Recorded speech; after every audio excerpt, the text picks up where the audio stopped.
Okay, ji, we were talking about equal employment opportunity, and I was using the expression affirmative action, and I said कि अगर कहीं पर discrimination बढ़ती गई भी हो तो वहां पर फिर उन ऑर्गेनाइजेशंस को अफर्मेटिव एक्शन लेना पड़ेगा एडवर्स इंपैक्ट को रिड्यूस करने के लिए, ताकि जो पार्टिसिपेशन है तमाम लोगों की वो वहां पर बगैर किसी इम्तिजाज के वो हो सके।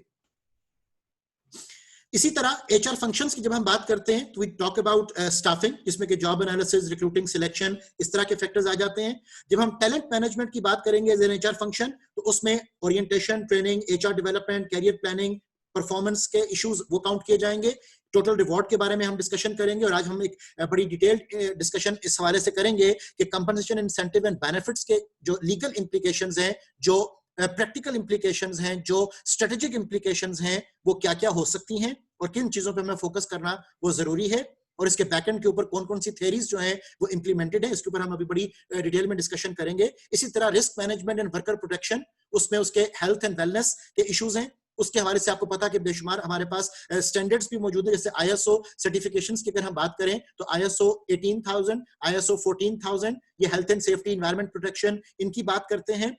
इसी तरह एम्प्लॉय के हवाले से उसकी लाइफ सिक्योरिटी, उसकी जॉब सिक्योरिटी, डिजास्टर मैनेजमेंट, इन सब चीजों को कैलकुलेट करना एचआर की डोमेन में ये आएंगे। Likewise collective bargaining agents, labour unions, उनका कयाम, उनका तहफ़्फ़ुज़, उनके हकूक की पामाली ना हो, इन तमाम चीजों को फोकस में रखा जाएगा। इंडस्ट्रियल रिलेशंस ऑर्डिनेंस हमारे पास मौजूद है जो कि लेबर यूनियन के कयाम से लेकर कलेक्टिव बार्गेनिंग एजेंट का कयाम, लेबर कोर्ट्स का कयाम, इन तमाम का डिस्कशन वो करते हैं।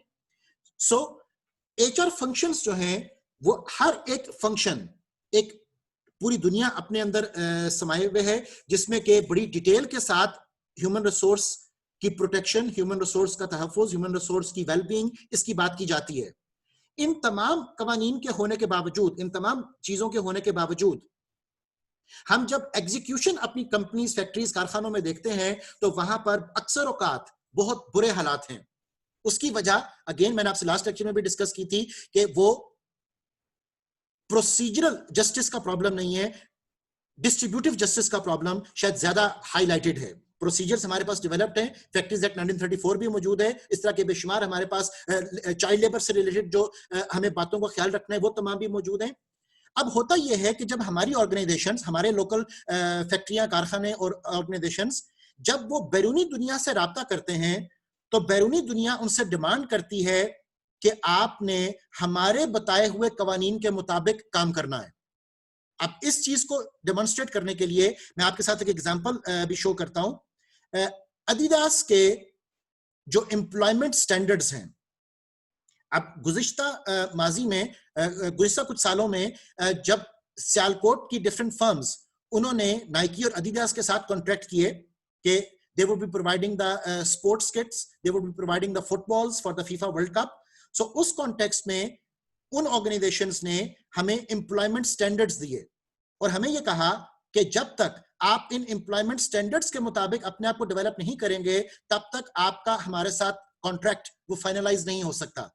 और उसके साथ साथ ड्यूरिंग द ऑपरेशंस, जब आप हमारे फुटबॉल बना रहे होगे, जब आप हमारी स्पोर्ट्स किट्स बना रहे होगे, उस दौरान हमारे ऑडिट भी चलते रहेंगे जिसमें हम इस बात को इंश्योर करेंगे कि वो फुटबॉल जो आपकी फैक्ट्री से तैयार हो रहा है उस फुटबॉल को चाइल्ड लेबर ने हाथ ना लगाया हो, उस फुटबॉल को बनाने वाले लोगों के साथ डिस्क्रिमिनेशन ना बरती गई हो। Okay, and the organizations were bound to obey what those companies and those clients and those customers were asking for. उसकी वजह यह है कि उन कंपनीज को अपनी रेपुटेशन का ख्याल है, और रेपुटेशन का ख्याल इस तरह से है कि सपोजिटली अगर फीफा वर्ल्ड कप में खेले जाने वाला फुटबॉल उसके बारे में मशहूर हो जाए कि इस फुटबॉल को चाइल्ड लेबर ने बनाया है, तो ऑब्वियसली आपको पता है कि आईएलओ और फीफा की जो रेगुलेशंस हैं वो उनको अलाउ नहीं करेंगी। Therefore, let me just show you कि किस तरह से जो बैरूनी दुनिया से ऑर्गेनाइजेशंस हैं जिनके साथ हम कॉन्टैक्ट करते हैं, जिनके साथ हम ऑर्डर विनिंग करते हैं, how do they implement their practices in our organisations. So therefore मैं यहां पर स्लाइड शेयर ये वाला ऑफ कर रहा हूं and I am turning on the next slide share with you.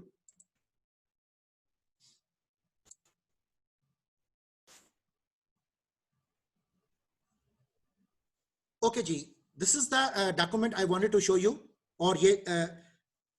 एक बड़ा कॉन्फिडेंशियल डॉक्यूमेंट है जिसमें कि एडिडास ग्रुप ने गाइडलाइंस पूरी प्रेजेंट की हुई हैं for the employment standards and number of the regions worldwide, जरूरी नहीं कि पाकिस्तान के साथ, worldwide when they would be operating, तो ये गाइडलाइंस वो पोस्ट करते हैं अपने कॉन्ट्रैक्टर्स के साथ कि जब तक आप इन गाइडलाइंस के मुताबिक काम नहीं करेंगे आप ऑर्डर विन नहीं कर सकते of such companies. Okay, so therefore आप इस गाइडलाइंस को हम थोड़ा सा देखते हैं कि किस तरीके से उन्होंने एचआर प्रैक्टिसेस की इंप्लीमेंटेशन के ऊपर अपनी रिजर्वेशंस वो शो की हुई हैं। In the very start of the document it is written that whereas conditions of labor exist involving such injustice, hardship and privation to large numbers of people as to produce unrest so great, and an improvement of those conditions is urgently required, as for example by the regulation of the hours of work, the provision of an adequate living wage, the protection of workers against sickness, disease and injury, the protection of children, young persons and women, protection of the interests of workers when employed in countries other than their own, recognition of the principle of equal remuneration for equal work or work of equal value, recognition of the principle of freedom of association, in case of labour unions अगर हम बात करें तो इन तमाम बातों का ख्याल रखना वो जरूरी होगा। And this is basically taken from the preamble of the constitution of international labour organisation. Okay, so Adidas group इस बात को इंश्योर करेगा कि जहां कहीं पे भी वो कॉन्ट्रैक्ट करे तो उस कॉन्ट्रैक्ट में कोई वायलेशन ऑफ दीज स्टैंडर्ड्स वो ना हो, और पाकिस्तानी ऑर्गेनाइजेशंस को भी इन तमाम पर्सपेक्टिव्स को फॉलो अप वो करना पड़ा। लाइकवाइज बहुत सी जगहों पर वर्ल्ड वाइड जब ये कंपनीज ऑपरेट करती हैं तो दे वुड मेक श्योर कि वहां पर exploitation should not be taking place. अब यहां पर देखिए उन्होंने वर्क प्लेस स्टैंडर्ड्स हमें क्या प्रोवाइड किए। The first standard they are talking about is performance, passion, integrity and diversity, जिसमें वो कह रहे हैं कि these are the core values found in sport. Sport is the soul of the Adidas group. We measure ourselves by these values and we measure our business partners in same way. तो सबसे पहले तो आपको diversity management, आपको integrity, passion, performance, इन चीजों को Adidas के standards के मुताबिक वो डेवलप करना है। इसके बाद जनरल प्रिंसिपल्स में जो हम प्योर अब एचआर के कंसर्न में बात कर रहे हैं, they are asking you to stop force labour,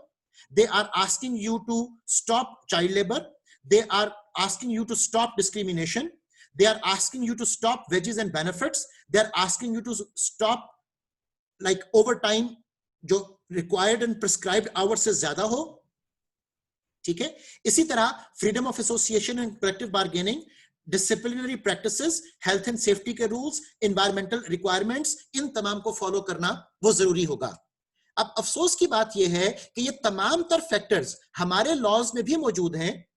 लेकिन हम उनको मोस्टली फॉलो नहीं करते। ये आमतौर पर उस वक्त हमारी इंडस्ट्री के अंदर फॉलो किए जाते हैं जब कोई इंटरनेशनल क्लाइंट आपका ऑडिट करने की बात वो करे। ओके, अदरवाइज हमारे यहां पर एक ही जो नारा बुलंद किया जाता है और वो है कट द कॉस्ट। और फॉर द कॉस्ट कटिंग सबसे पहले जिस चीज पर कंप्रोमाइज किया जाएगा वो एचआर से रिलेटेड जो वर्किंग कंडीशंस हैं, वर्किंग स्टैंडर्ड्स हैं, उनके ऊपर कंप्रोमाइज वो होगा। नतीजतन हमारी बेशुमार टेनरीज ऐसी हैं जिन टेनरीज में the people are suffering from bronchitis and lung cancer. हमारे बेशुमार हैमर सेक्शन के वर्कर्स ऐसे हैं जो कि डेफ हो चुके हैं। हमारे बेशुमार सैनिटरी के बिजनेसेस में काम करने वाले लोग ऐसे हैं जिनके हाथों की जो स्किन है वो एपिडर्मल लेयर उनकी उड़ चुकी है बिकॉज एसिडिक वाटर्स में जब वो कंटिन्यूअसली हार्ड डिप करेंगे तो that would be like hurting their skin. Likewise हर शोबा है जिंदगी के अंदर अगर आप वर्कर्स को देखो तो you will come to know कि हमारे यहाँ पर फैक्ट्रियों कारखानों के अंदर जो वर्किंग कंडीशंस हैं they are not that good. Textile में जैसा आपको मैंने अपने एचआर के सेशन के सीरीज के शुरू में बताया था कि वहां पर particulate matter is a big issue, तो आप वहां पर प्रॉपर मास्क प्रोवाइड नहीं करते हो, प्रॉपर वर्किंग कंडीशंस प्रोवाइड नहीं करते हो because you want to cut the cost and you want to increase your own revenue. जबकि वो जो वर्कर है वो जाहिर है कि मजबूरी का मारा वो अपनी ही उस दिहाड़ी के ऊपर वर्क वो करता रहेगा। अब इसमें किस कदर कल्चरल कॉन्टेक्स्ट इन्वॉल्व है, इसमें किस कदर कसूर वर्कर्स का भी है, किस कदर कसूर एम्प्लॉयर्स का भी है, this is like a very long debate. लेकिन जब ये रिक्वायरमेंट्स इंटरनेशनल क्लाइंट हमसे पूछता है तो उस वक्त हम अपने आप को फौरन अपडेट कर लेते हैं। अदरवाइज अगर वहां पर ऑडिट मौजूद ना हो तो इन तमाम लॉज की वायलेशन वो हमारे यहां पर वो हो रही होगी। दीज आर द थिंग्स जिसको हमें बड़ा केयरफुली सोचना चाहिए, बिकॉज जैसे हुजूर अकरम सल्लल्लाहु अलैहि वसल्लम की हदीस मुबारक है कि मजदूर की मजदूरी उसका पसीना खुश्क होने से पहले अदा कर देनी चाहिए। जैसा आप हुजूर सल्लल्लाहु अलैहि वसल्लम की तालीमात के मुताबिक जो आप खुद खाओ वही अपने भाई को भी खिलाओ, और भाई से मुराद हर वो शख्स है जिसके साथ आपका ताल्लुक और आपका राब्ता है। सो एक इनजस्टिस की जो फिजा है वो बड़ी प्रिवेलेंट है हमारी सोसाइटी के अंदर, और ऑब्वियसली ये एचआर का कंसर्न होगा कि वो इक्विटी को वो मेंटेन करे। अब जैसे मैंने अभी कॉन्सेप्ट यूज किया इक्विटी का, तो इक्विटी का मुराद भी यही है कि एम्प्लॉइज के दरमियान जो उनकी आउटपुट इनपुट रेशो है, आउटपुट से मुराद जो वो हासिल कर रहे हैं, इनपुट से मुराद जो वो अपनी सर्विसेज प्रोवाइड कर रहे हैं, तो एक एम्प्लॉय की जो आउटपुट इनपुट रेशो है that should be in accordance with the output input ratio of the other employees. Okay, तो अब बहुत से कंसर्न्स में अगर हम एचआर की डोमेन को देखना शुरू करें तो विल कम टू नो कि किस किस हवाले से कहां पर वो डिस्क्रिमिनेशन, कहां पर लॉज की खिलाफ वर्जी वो बढ़ती जा रही है, और ऑब्वियसली हमें उन चीजों को एरेडिकेट एलिमिनेट करने की, कम से कम करने की वो जरूरत है, ताकि हम अगर दुनिया की अदालत में नहीं तो किसी और अदालत में यकीनन जवाबदेह वो होंगे। सो अब एचआर के कॉन्टेक्स्ट में जब हम एक इंटरनेशनल क्लाइंट की रिक्वायरमेंट्स को देख रहे हैं तो उसमें अब जैसे यहां पर अब ग्रुप वैल्यूज वो प्रेजेंट की जाएंगी, और फिर इस बात को मेक श्योर किया जाएगा कि वो तमाम ग्रुप वैल्यूज आपकी ऑर्गेनाइजेशन के साथ एसोसिएटेड हो और इंप्लीमेंटेड हो। Otherwise ILO, international labour organisation, FIFA, उसके स्टैंडर्ड्स जो हैं, अगर अडिडास, नाइकी उसके ऊपर पूरा नहीं उतरेगा तो वो कभी भी स्पोर्ट्स के अंदर अपनी प्रोग्रेस को वो मेंटेन नहीं रख पाएंगे। ओके, वापस आते हैं जी अपनी डिस्कशन के ऊपर। हम फंक्शंस ऑफ एचआरएम के हवाले से वो बात कर रहे थे, एंड वी हैव सीन के एम्प्लॉय एंड लेबर रिलेशंस की प्रोटेक्शन मौजूद है, इक्वल एम्प्लॉयमेंट अपॉर्चुनिटी की प्रोटेक्शन मौजूद है, और इन तमाम चीजों को मद्देनजर रखना वो हमारे लिए जरूरी है। यहां पर एक टॉपिक मैं आपसे फर्दर हाईलाइट करना चाहूंगा, and that topic is related to the child labour. Child labour के हवाले से बेशुमार बहस की गई, मिनिमम एज, मिनिमम वेज का कॉन्सेप्ट वो दिया गया, अर्न व्हाइल यू लर्न का कॉन्सेप्ट वो दिया गया, और इस बात का फोकस किया गया कि चाइल्ड लेबर कम से कम वो हो। अब हम चूंकि एक under developed rather developing country का कॉन्टेक्स्ट अगर हम कह भी लें उसमें ऑपरेट करते हैं, तो यहां पर गुर्बत जो है, बिलो द पॉवर्टी लाइन जो लोग हैं, आपके बॉटम ऑफ द पिरामिड के जो लोग हैं वो बेशुमार हैं, और वहां पर लोगों का गुजारा घरों का वो नहीं हो पाता। अगर आप चाइल्ड लेबर को मुकम्मल तौर पर बैन कर दोगे तो बेशुमार घरों का जो रिजक लगा हुआ है वो खत्म हो जाएगा। एट द सेम टाइम मुझे इस बात का भी एहसास है कि जो चाइल्ड अब्यूज है, जो डिस्क्रिमिनेशन उनके साथ बरती जाती है, जो उनके राइट्स की प्रोटेक्शन उनको नहीं मिलती, ये तमाम चीजें भी मौजूद हैं। देयरफॉर अगर हम इसको होलिस्टिक पर्सपेक्टिव में भी देखें तो हमें कुछ पॉलिसीज एंड प्रैक्टिसेस की जरूरत है, हमें एक ऐसी इन्वायरमेंट की जरूरत है जहां पर उन बच्चों की जो प्रोटेक्शन है,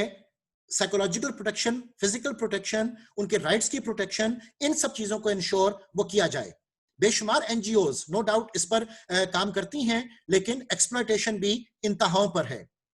लाइकवाइज आपके जो बाउंडेड लेबर का कॉन्सेप्ट है, पूरी दुनिया में इसको मना किया जाता है, इसकी खिलाफ वर्जी के ऊपर बहुत सारे कानून मौजूद हैं, लेकिन हमारे यहाँ पर अभी भी बेशुमार सेक्टर्स के अंदर bounded labour it is still prevalent, जिसमें कि एग्रीकल्चर से लेकर टेक्सटाइल से लेकर other sectors, other spheres of life, the bounded labour का कॉन्सेप्ट इज प्रिवेलेंट।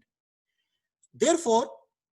माइनॉरिटीज के हकूक का जो खिलाफ वर्जी है, इन सब चीजों को भी हमें सोचना है, देखना है, और इस बात को विजुअलाइज करना है कि आखिर को हम भी ह्यूमंस हैं, और अगर हम आज दूसरे ह्यूमंस की राइट्स की प्रोटेक्शन की बात नहीं करेंगे तो कल को हमारे हकूक भी पामाल वो हो सकते हैं। हुजूर अकरम सल्लल्लाहु अलैहि वसल्लम की हदीस मुबारक सुनाकर मैं आगे चलना चाहूंगा। सही बुखारी से कोट कर रहा हूं। आप हजूर सल्लल्लाहु अलैहि वसल्लम ने फरमाया, soon others would be preferred to you and things would happen which you would not like. सहाबा किराम ने पूछा, या रसूलुल्लाह सल्लल्लाहु अलैहि वसल्लम, ये इरशाद फरमाइए कि अगर ये सिचुएशन हो तो हमें क्या करना होगा। आप हुजूर सल्लल्लाहु अलैहि वसल्लम ने फरमाया कि I order you to give the rights of others and to demand your rights from God, कि मैं तुम्हें हुक्म देता हूं कि दूसरों के हकूक अदा करो और अपना हक अल्लाह सुब्हानहू व तआला से मांगो। ठीक है, तो हमारे यहां पर जो मेन हमें हुक्म दिया गया वो हकूक की अदायगी का हुक्म था, ना कि दूसरों के फराइज के ऊपर अपने हक तलबी का। ओके, सो डियर, इस सारी गुफ्तगू से जिस नतीजे पर हम पहुंचना चाह रहे हैं कि हमारे पास लॉज एंड प्रैक्टिसेस मौजूद हैं, और इन लॉज एंड प्रैक्टिसेस को फॉलो करने से हम ऑर्गेनाइजेशन की परफॉर्मेंस, ऑर्गेनाइजेशन की गुडविल, ऑर्गेनाइजेशन की डेवलपमेंट, इन तमाम बातों को इंश्योर वो कर सकते हैं। और कॉस्ट कटिंग सिर्फ आपकी लेबर फोर्स के ऊपर नहीं होनी चाहिए, कॉस्ट कटिंग के और बेशुमार हमारे पास मॉडर्न मेथड्स मौजूद हैं जिससे कि आप कॉस्ट एडवांटेज अपना हासिल वो कर सकते हो। अब इंपॉर्टेंस ऑफ जॉब फैक्टर्स की अगर हम बात करें तो इंपॉर्टेंस ऑफ जॉब फैक्टर्स में अकॉर्डिंग टू डिफरेंट सर्वेज जो हमारे पास रिजल्ट्स आ रहे हैं, यह देखा गया कि जॉब के अंदर सबसे इंपॉर्टेंट चीज जो काउंट की जाती है वो पैसा नहीं है। ठीक है, अगर आप यहां पर देखेंगे इकोनॉमिक रिवॉर्ड्स की लिस्ट हमारे पास यकीनन मौजूद है कि आपको पे अच्छी चाहिए, आपको जॉब सिक्योरिटी चाहिए, आपको गुड बेनिफिट्स चाहिए, but they are of very less percentage जो हमें एक जॉब में रिक्वायर्ड होता है। जो सबसे ज्यादा चीज प्रमोट हुई related to the job factors, that was treated with respect. ठीक है, कि जब तक आप दूसरों को रिस्पेक्ट नहीं देंगे तब तक वो उस जॉब में काम करना कभी भी पसंद नहीं करेंगे, चाहे कि उस जॉब के अंदर रिवॉर्ड्स एंड कंपनसेशंस वो कितनी ही अच्छी क्यों ना हो। So second factor which was related to the job factors was interesting job हो, उसमें चैलेंजिंग टास्क्स हो, कम्युनिकेशन अच्छी हो, उस पे good communication and among coworkers, that is the point of emphasis जिस पे बात की जानी शुरू हुई। इसके अलावा फीलिंग ऑफ अकम्प्लिशमेंट हो, balance between work and life, work and family वो मेंटेन हो सके, जिसको वर्क लाइफ बैलेंस का नाम भी हम देते हैं। Develop your skills and abilities, इसका अपॉर्चुनिटी अवेलेबल हो, फ्रेंडली एंड हेल्पफुल को-वर्कर्स हो, फ्रीडम टू डू जॉब हो। उसके बाद आपके इंपॉर्टेंस ऑफ जॉब फैक्टर्स में हमारे पास एक अच्छी सैलरी का होना भी यकीनन मौजूद है, आपकी सिक्योरिटी ऑफ जॉब का भी होना यकीनन मौजूद है, और बेनिफिट्स एंड पर्क्स का होना भी वो मौजूद है। इसी तरह आपकी रिकॉग्निशन बहुत इंपॉर्टेंट है, कैरियर डेवलपमेंट अपॉर्चुनिटीज बहुत इंपॉर्टेंट है, और आप अपने काम को अपनी मर्जी के मुताबिक वो स्केड्यूल कर सको। जिस तरह के कॉन्सेप्ट हमारे पास होते हैं फ्लेक्स टाइम और फ्लेक्स प्लेस के, तो फ्लेक्स टाइम और फ्लेक्स प्लेस जो है they are also taken up as very important job factors. Okay, अब जॉब फैक्टर्स जब हम डिटरमिन करने शुरू करते हैं तो उस हवाले से 3 तरह के एनालिसिस हमें करने होंगे रिलेटेड टू द एचआर, जिसको हम कंबाइन एक नाम देते हैं जॉब डिजाइन का। तो जॉब डिजाइन में we need to talk about worker analysis, task analysis and environment analysis. Okay, ताकि हम ये जान पाए कि एक जॉब की जो प्रॉपर एग्जीक्यूशन है किसी भी ऑर्गेनाइजेशन के अंदर, चाहे वो सर्विसेज हो या मैन्युफैक्चरिंग हो, उस प्रॉपर एग्जीक्यूशन के लिए किन किन बातों को मद्देनजर रखना वो हमारे लिए जरूरी है। फॉर एग्जाम्पल, जब हम एक टास्क को एनालाइज करेंगे, यहां पर एक बात याद रखिएगा कि task analysis is a different thing as compare to job analysis. Job analysis में आप टास्क को डिफाइन करते हो इन जॉब डिस्क्रिप्शन, लेकिन टास्क एनालिसिस में आप उस टास्क को एनालाइज करते हो। मैं फिर से एलैबोरेट कर रहा हूं कि जॉब एनालिसिस में यू डिफाइन द टास्क, जबकि जॉब डिजाइन में यू एनालाइज द टास्क। ठीक है, अब जब हमने किसी टास्क को एनालाइज करना है ह्यूमन से रिलेटेड, तो याद रखें कि उसमें description of task to be perform, पहले आप उसकी एक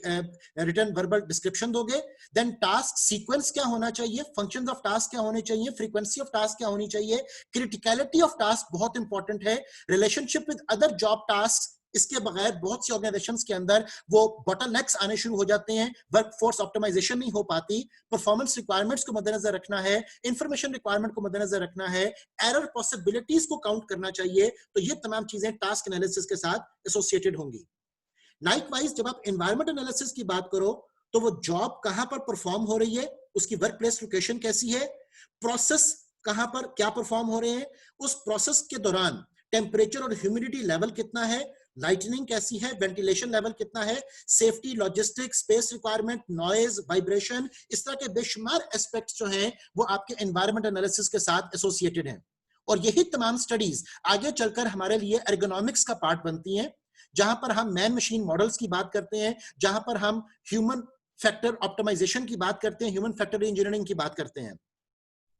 ठीक है, और इसके लॉज भी हमारे पास यकीनन मौजूद है, जैसे फैक्ट्रीज एक्ट 1934 के अंदर भी आपकी वर्क प्लेस की रिक्वायरमेंट्स, इन तमाम चीजों के ऊपर फोकस वो किया गया। लाइकवाइज वर्कर एनालिसिस की जब बात की जाएगी, एक ह्यूमन की कैपेबिलिटीज को जब आप एनालाइज कर रहे हो तो उससे रिलेटेड उसका स्किल लेवल, उसकी जॉब ट्रेनिंग कौन सी प्रोवाइड होनी चाहिए, उसकी फिजिकल रिक्वायरमेंट्स क्या क्या हैं, मेंटल स्ट्रेस उसमें कितना होगा। अब आपको पता है कि हम आगे चलकर अभी देखेंगे कि job stress, job burnout, job anxiety, ये बड़े टिपिकल रिसर्च एरियाज हैं और कॉन्सेप्ट्स हैं जिसके ऊपर बेशुमार बात इस वक्त की जा रही है। तो mental stress involve in the job should be calculated, and by the way ये सब की सब रिस्पॉन्सिबिलिटी है एचआर की कि वो इन तमाम बातों को मद्देनजर रखे। अब हमारे यहां पर एचआरएम सवाए पे रोल्स बनाने के, आई वंडर के what they are actually doing. So motivation के ऊपर डिस्कशन हो, वर्कर एनालिसिस के हवाले से, नंबर ऑफ वर्कर्स कितने होने चाहिए किसी काम के ऊपर, level of responsibility, quality, responsibility, empowerment level कितना होना चाहिए, बिकॉज डेलीगेशन ऑफ अथॉरिटी कह देना, एम्पावरमेंट का नारा लगा देना तो बहुत आसान है, लेकिन एक्चुअली एम्पावरमेंट करके लोगों को आजमाना इज वेरी डिफिकल्ट। और इस बात का भी ख्याल रखें कि जब आप लोगों को डेलीगेशन ऑफ अथॉरिटी करोगे, एम्पावरमेंट करोगे, तो they can commit mistakes. Okay, तो आपके पास एरर टॉलरेंस जो है वो भी होनी चाहिए। सो एक जॉब को प्रॉपर्ली जब आपने डिजाइन करना है तो एक तरफ जहां पर आपको लीगल एस्पेक्ट्स का ख्याल रखना है कि इक्वल एम्प्लॉयमेंट अपॉर्चुनिटी की खिलाफ वर्जी ना हो,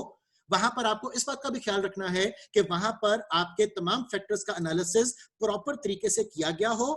ताकि आप ऑर्गेनाइजेशन को डेवलपमेंटल पर्सपेक्टिव में लेकर वो चल सको। इसी के साथ साथ जॉब डिजाइन से रिलेटेड हमारे पास ऑटोमेशन, रोबोटिक्स, फजी लॉजिक की इन्वॉल्वमेंट, आर्टिफिशियल इंटेलिजेंस की इन्वॉल्वमेंट, इन तमाम चीजों को भी मद्देनजर रखा जाएगा कि ऑर्गेनाइजेशन की प्रोडक्टिविटी, ऑर्गेनाइजेशन की परफॉर्मेंस, ऑर्गेनाइजेशन की प्रॉफिटेबिलिटी वो किस तरह से बेहतर वो हो सकती है। अब इस सारी बात को जो अभी तक मैंने आपसे डिस्कस की, मैं समराइज कर रहा हूं एक फ्लो शीट के अंदर, जिसमें हम 19 पॉइंट्स वो पढ़ेंगे। ये 19 points are related with the high performance work systems, कि जब आप हाई परफॉर्मेंस वर्क सिस्टम्स को डिजाइन करेंगे तो हाई परफॉर्मेंस वर्क सिस्टम्स वो मरहूने मिन्नत होगा टैलेंट मैनेजमेंट का, HR operations and organisation structure की प्रॉपर डिजाइनिंग का, बिजनेस लीडरशिप का, और metrics and measurements related to the HR. इन चीजों के बगैर high performance work system establish वो नहीं हो सकता। और हाई परफॉर्मेंस वर्क सिस्टम से मुराद एक ऐसा ऑर्गेनाइजेशनल यूनिट होता है जो अपनी इंडस्ट्री के अंदर बेस्ट परफॉर्म कर रहा हो और उसको दूसरी कंपनीज बेंचमार्क के तौर पर पिक वो करना चाहें। इस मकसद के लिए this flow sheet I have taken from a research paper published by Harvard Business School, और जो टाइटल है हमारे पास, it is very interesting and the title is Anatomy of a World Class HR Department. Okay, अब अगर हम एक world class HR department की बात करें तो जैसा आपको मैंने बताया कि talent management, HR operations and organisation structure, business leadership and metrics and measurement, इन बातों को हम काउंट करेंगे। अब इसमें आपसे ग्रेडिंग करवाई जा रही है। उस ग्रेडिंग में जो उसका स्केल डेवलप किया गया, 1 would mean we are awful at this, 2 would mean we are not good at this, 3 would mean we are okay at this, 4 would mean we are good at this, and 5 would mean that we are outstanding at this. Okay, अब आप में से बहुत से लोग जो कि professional life के साथ एसोसिएटेड हैं, आप अपनी अपनी ऑर्गेनाइजेशंस के जो एचआर पर्सपेक्टिव्स हैं उनको रेटिंग कर सकते हो, and you will be knowing कि एक वर्ल्ड क्लास एचआर डिपार्टमेंट के कॉन्टेक्स्ट में आपकी ऑर्गेनाइजेशन वो किस लेवल पर ऑपरेट वो कर रही है और कहां पर हमें कौन कौन सी इंप्रूवमेंट की जरूरत वो मौजूद है। इस पर्सपेक्टिव में सबसे पहला पॉइंट जहां से हम डिस्कशन को शुरू कर रहे हैं, that is related to the talent management, which is written on the top left corner. इसमें कहा जा रहा है, एक एचआर डिपार्टमेंट के हवाले से हम बात को पढ़ रहे हैं कि our performance management processes are credible and data driven, we can differentiate between top, middle and low performers. अब आपको यह देखना है कि जिस भी ऑर्गेनाइजेशन के साथ आप वाबस्ता हो, वहां पर क्या परफॉर्मेंस मैनेजमेंट का प्रॉपर कॉन्टेक्स्ट मौजूद है, क्या वहां पर बायसनेस या प्रेजुडिस एटीट्यूड तो यूज नहीं हो रहा, क्या वहां पर फेवरेटिज्म तो नहीं हो रही, क्या वहां पर ह्यूमन रिसोर्स की परफॉर्मेंस को एवेल्युएट करने के लिए एनुअल परफॉर्मेंस अप्रेजल का कॉन्टेक्स्ट है कि वहां पर परफॉर्मेंस मैनेजमेंट सिस्टम इनकॉर्पोरेटेड है। ओके, और क्या वहां पर डिफरेंशिएशन सही मानों में की जा सकती है कि who are the high performers and who are the scapegoats. ठीक है, सो पहली चीज इसके ऊपर बात की गई, जहां से आगाज होगा एक वर्ल्ड क्लास एचआर डिपार्टमेंट की मैनेजमेंट का, उसमें हमने परफॉर्मेंस मैनेजमेंट के पर्सपेक्टिव को देखा। और अब आप ये देखिए कि either you are awful at this और you are outstanding at this. इसकी रेटिंग भी आप यहां पर इस शीट के ऊपर वो कर सकते हो।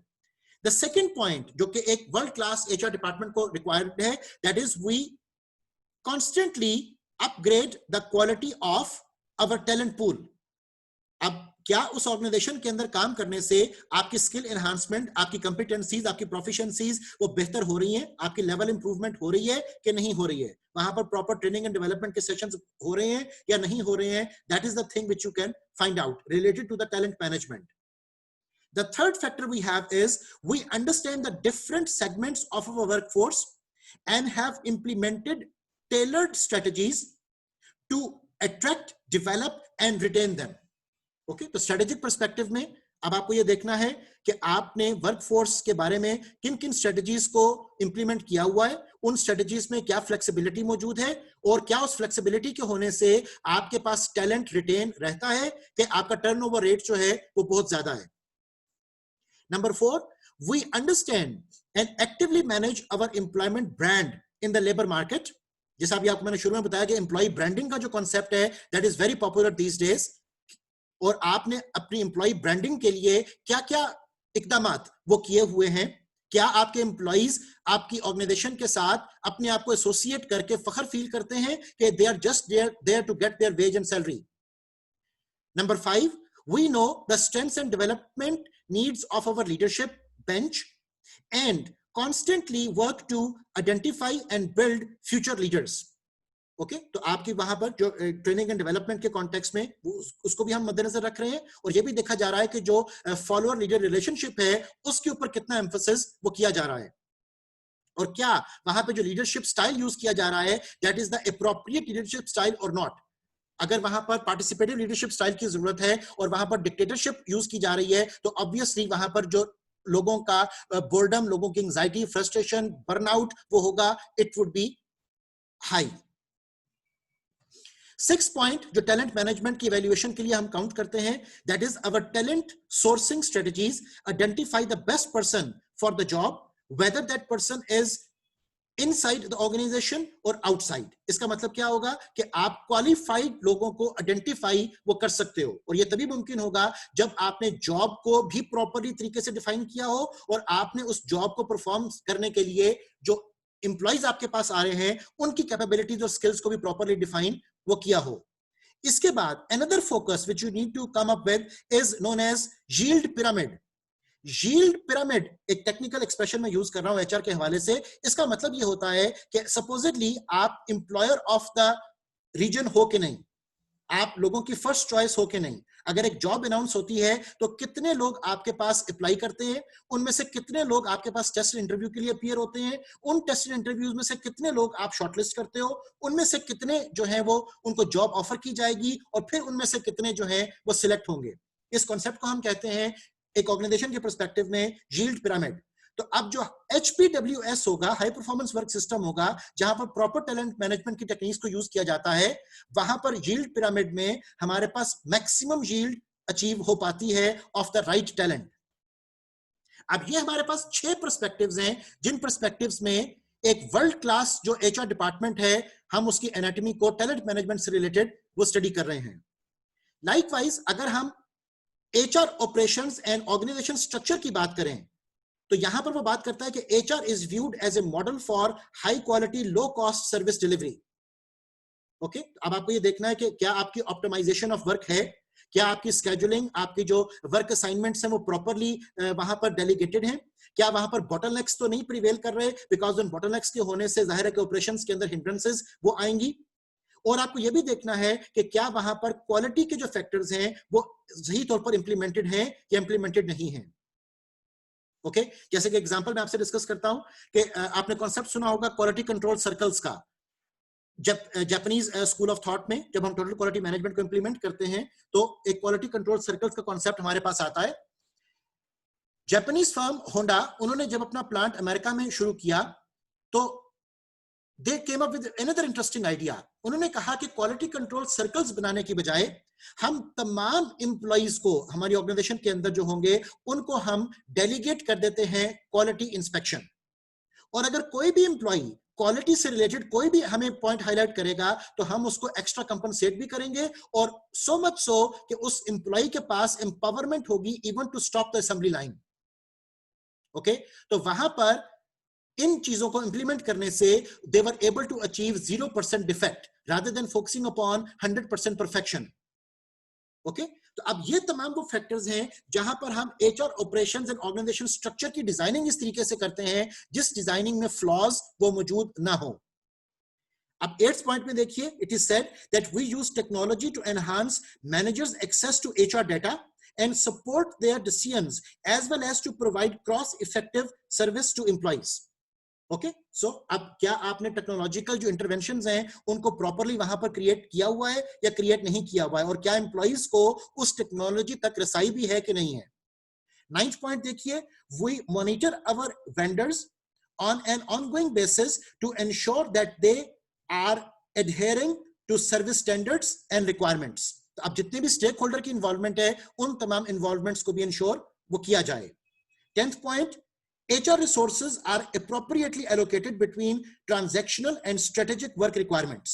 ओके, तो अब HR operations एंड जब हम स्ट्रक्चर डिजाइन की बात करेंगे तो these are the points of emphasis जो कि एक वर्ल्ड क्लास HR डिपार्टमेंट में प्रिवेलेंट हैं, और आप अपनी ऑर्गेनाइजेशन को इसमें रेटिंग कर सकते हो 1 to 5 कि where do you lie and what are the factors you need to focus upon. यहां पर हमारा जूम सेशन टाइम वो खत्म हो रहा है, and we'll see each other after a break.